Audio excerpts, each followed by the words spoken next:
नमस्कार। आज मुझे नहीं आसी गोटे टेस्टी वाला चीज़ी वाला पिज्जा पास्तार रेसिपी आपण मैंने आपको फुल देखूँ। आपड़ जब मो चैनल नुआ अच्छा मो चैनल को एवं सब्सक्राइब करूँ। भल लगे वीडियो को लाइक आउ कमेंट करूँ।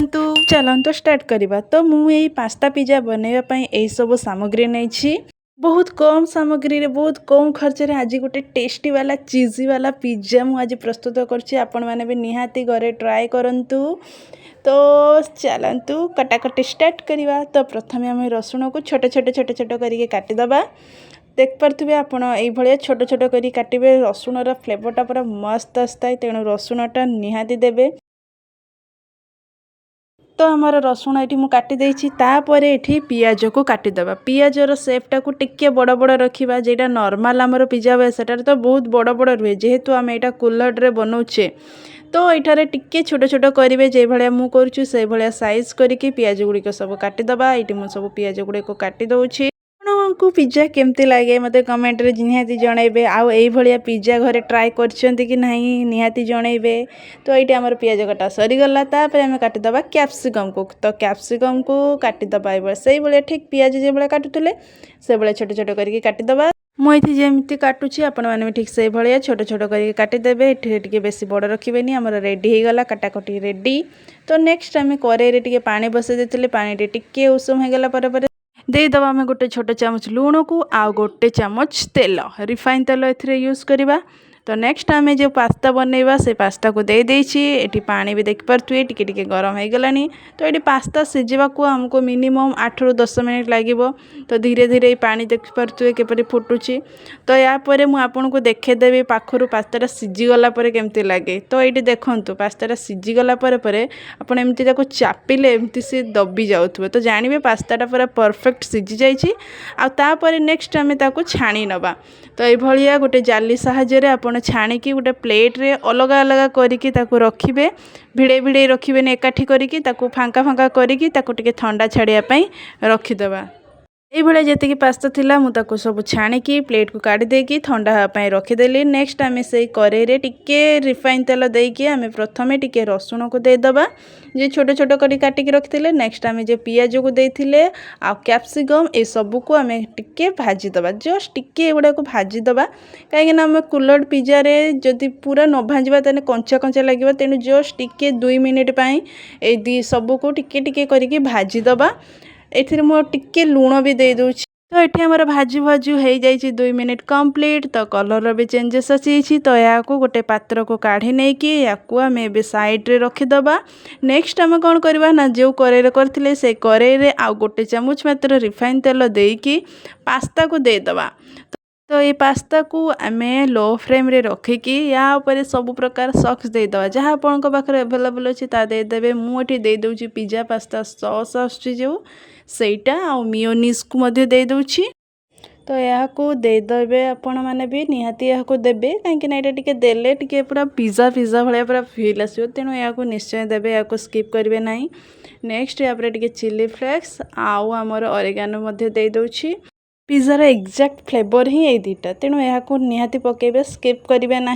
तो मुझे यहाँ दे देकी या भलसे एपट सेपट करके गोलाइबा। ये टमाटो सॉस भी देदबा। यही सब सॉस को निहाती देबे कहीं मुझे मिनिमम जिनस कम खर्च जेहेतु यूज कर नदेले पूरा पिज्जा भाया फ्लेवर ही आसबनी। तेणु यहाँ देकी भल भाव यहाँ गोले गोले दबा। या प्रस्तुत करने टेम्परेचर को हाई रखा कौन जरूरी ना।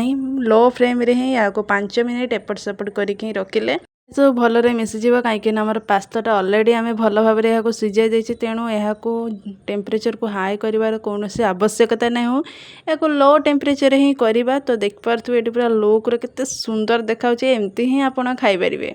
तो आज आम पास्ता बनाऊे पिज्जा पास्ता। तेणु यही प्रोसेस यहाँ बनइबा।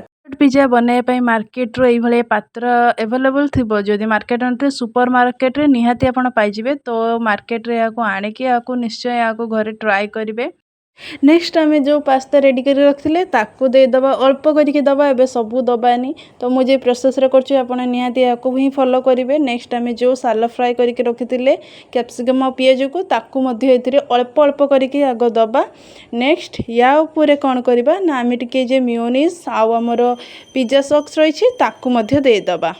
ଅଧିକା କରିକି ସସ୍ ଦେବେନି, କମ୍ କମ୍ କରିକି ଟିକେ ଟିକେ ମୁଁ ଯେ ଭଳିଆ କହୁଛି ଆପଣ ନିହାତି ୟାକୁ ଘରେ ଟ୍ରାଏ କରିବେ। ଆଉ କେମିତି ଲାଗିଲା ମୋତେ କମେଣ୍ଟ ମାଧ୍ୟମରେ ନିହାତି ଜଣାଇବେ। ଆପଣଙ୍କ ରେସିପିଟି ଯଦି ଟେଷ୍ଟି ହେଇଥିବ ତ ମୋତେ ନିହାତି କମେଣ୍ଟ ମାଧ୍ୟମରେ ଜଣାଇବେ।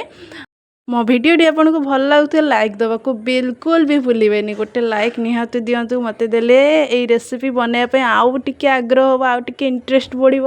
ତ ଗୋଟେ ଲାଇକ୍ ନିହାତି ଦବାଇ ଦିଅନ୍ତୁ।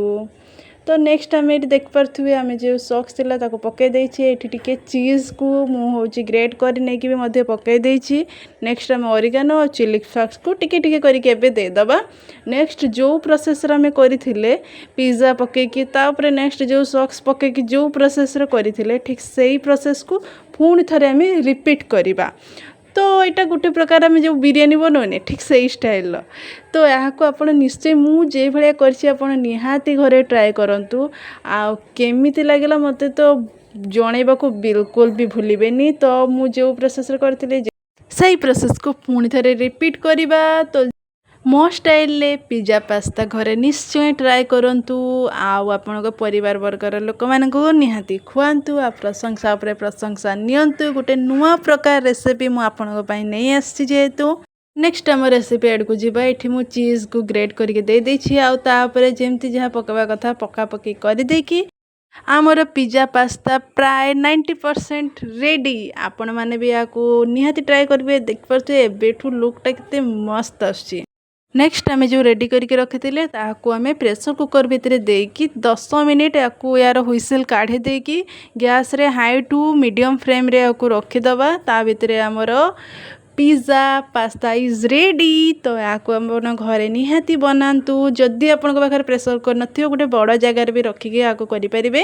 ଏଠି ମୁଁ ସେକେଣ୍ଡଟାକୁ ବି ଆଉ ଥରେ ବସେଇକି କରିଦେଇଛି। ଦେଖିପାରୁଥିବେ କେତେ ମସ୍ତ ଦେଖାଯାଉଛି। ପିଜ୍ଜାକୁ ଘରେ ନିହାତି ଟ୍ରାଏ କରନ୍ତୁ। ପୁରା କମ୍ ଖର୍ଚ୍ଚରେ ପୁରା ମସ୍ତ ପିଜ୍ଜା। ଆରେ ଆରେ ଆରେ ଯାଉଛନ୍ତି କୁଆଡ଼େ? ମୋ ଚ୍ୟାନେଲକୁ ତ ସବସ୍କ୍ରାଇବ୍ କରିବାକୁ ଭୁଲିଗଲେ, ଏବେ ହିଁ କରନ୍ତୁ।